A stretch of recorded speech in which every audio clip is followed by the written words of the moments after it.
Hello friends, welcome to my channel Dhanashree classes. आपण इथे मराठी व्याकरण बघत आहोत इयत्ता 6वी आणि यातील आपण पहिला जो चॅप्टर आहे भाषा आणि व्याकरण हा पण इथे बघितलेला आहे. आजच्या व्हिडिओमध्ये आपण व्याकरणाचा जो सेकंड टॉपिक आहे नाम, लेसन नंबर 2 आहे नाम, नेम, हा जो टॉपिक आहे तो आपण इथे बघणार आहोत. नाम म्हणजे काय आणि नामाचे प्रकार कोणते आहेत आणि त्यानंतर त्याच्यावरती जो स्वाध्याय दिलेला आहे तो देखील आपण आजच्या व्हिडिओमध्ये बघणार आहोत. ठीक आहे, तर सुरुवात करूया. नाम. नाम म्हणजे काय, तर आपल्याला इथे काही चित्र दिसत आहे बघा. काही पिक्चर्स आहेत. आता पहिलं जे पिक्चर आहे कसलं आहे, पक्ष्याचं आहे. दुसरं जे पिक्चर आहे ते कशाचं आहे, प्राणी. तिसरं जे आहे माणूस. पुढचं पिक्चर आहे म्हणजे चित्र आहे बघा, फळ.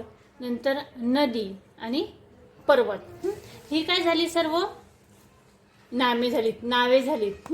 आपण पक्षी, प्राणी, त्यानंतर माणूस, फळ, नदी, पर्वत असं म्हणतो. आता हे जी ठिकाणं आहेत किंवा हे ज्या वस्तू आहेत, हे जे पशु पक्षी आहेत, या सर्वांना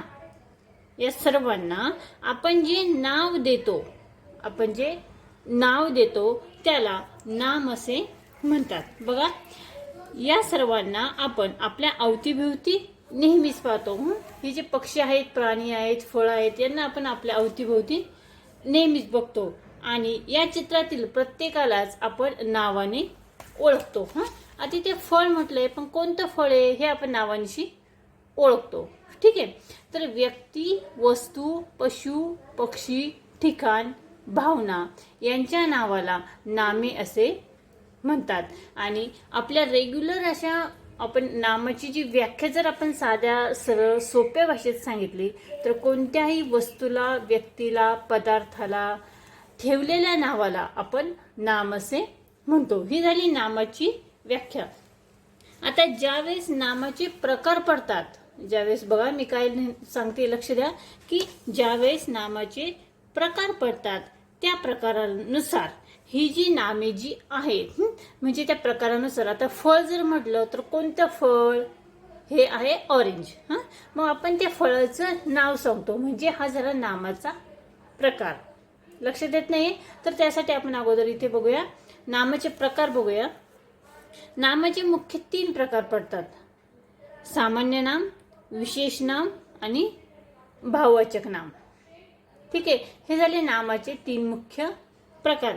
त्यातील सामान्य नाम म्हणजे कोणतं नाम, तर बघा त्याची व्याख्या आपण इथे अगोदर बघूया. सामान्य नाम यालाच आपण कॉमन नाउन असे म्हणतो.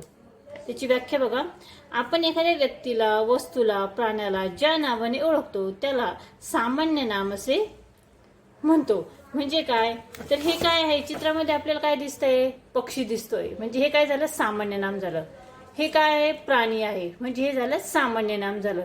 म्हणजे पशु, पक्षी, प्राणी, माणूस, फळ, फूल, हे काय झाले, सर्व सामान्य नामे झाली.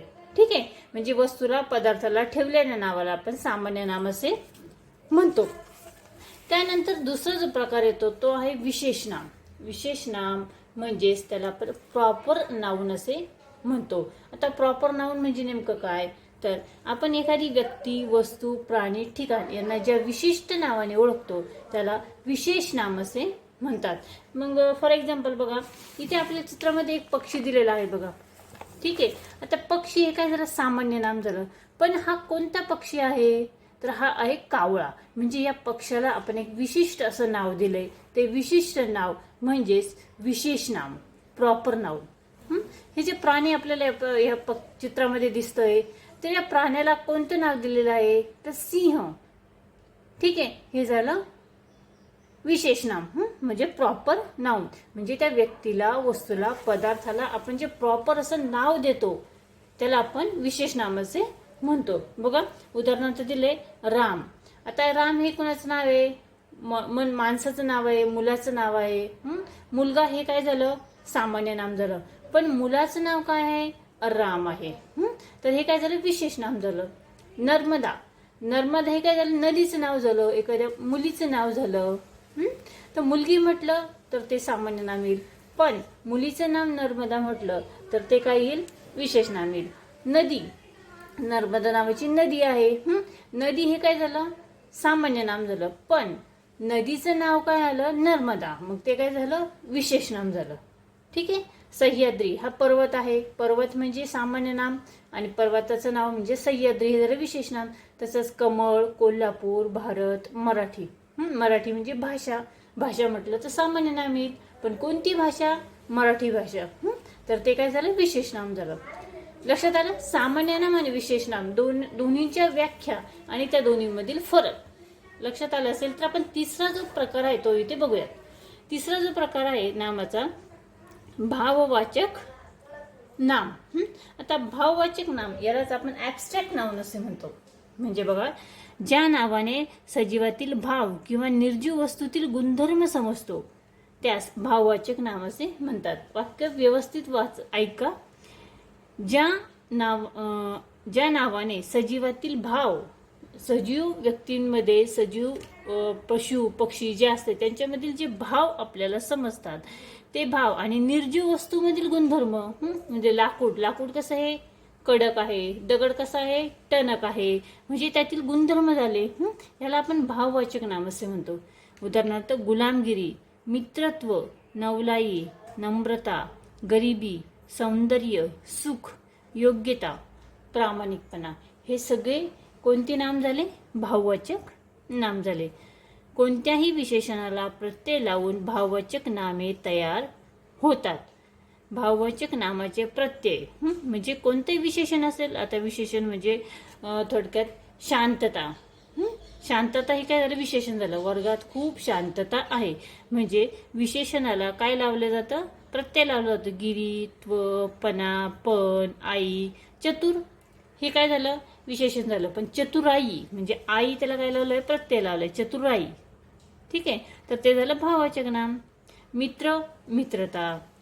रा, की, हे जे प्रत्यय लावून नामाला, भाववाचक नामाला, विशेषणाला जे प्रत्यय लावले जाते त्याला आपण भाववाचक नाम असे म्हणतो.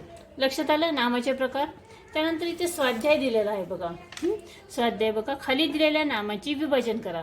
इथे नामाची नावं दिलेली आहेत आणि त्याचे विभाजन करायला सांगितले आहे. तीनही प्रकारांमध्ये सामान्य नाम, विशेष नाम आणि भाववाचक नाम. सामान्य नामामध्ये काय येईल, गाव, शहर, शाळा, विद्यार्थी, मुलगा, वृक्ष. आणि विशेष नामामध्ये गंगा, अकोला, हिमालय, अमेरिका, हापूस आंबा आणि पिंपळ. इथे बघा ब्रॅकेटमध्ये ही सर्व नावे दिलेली आहेत आणि ह्याचंच आपल्याला विभाजन इथे करायला सांगितले आहे. त्यानंतर ते भाववाचक नाम. भाववाचक नामामध्ये सौंदर्य, आनंद, गुलामगिरी, नम्रता, गारवा. ठीक आहे. त्यानंतर पुढचा जो प्रश्न आहे तो बघा, खालील प्रकारातील नामे लिहा. तर प्राण्यांची नावे लिहायची आहे. सिंह, हत्ती, वाघ कोणतेही तुम्ही लिहू शकता. पक्ष्याची नावे लिहायची आहे. पोपट, कोकिळ, कबूतर. फळे, आंबा, फणस. फणसचा न बाणाचा आहे बघा, फ न स. ठीक आहे. आणि त्यानंतर खाली बघा अननस. पुढे नद्याची नावे गंगा, तापी, यमुना. पर्वत, हिमालय, आरवली, सातपुडा आहे. पुडी नाही, सातपुडा. नंतर फुले, कमळ, गुलाब, मोगरा.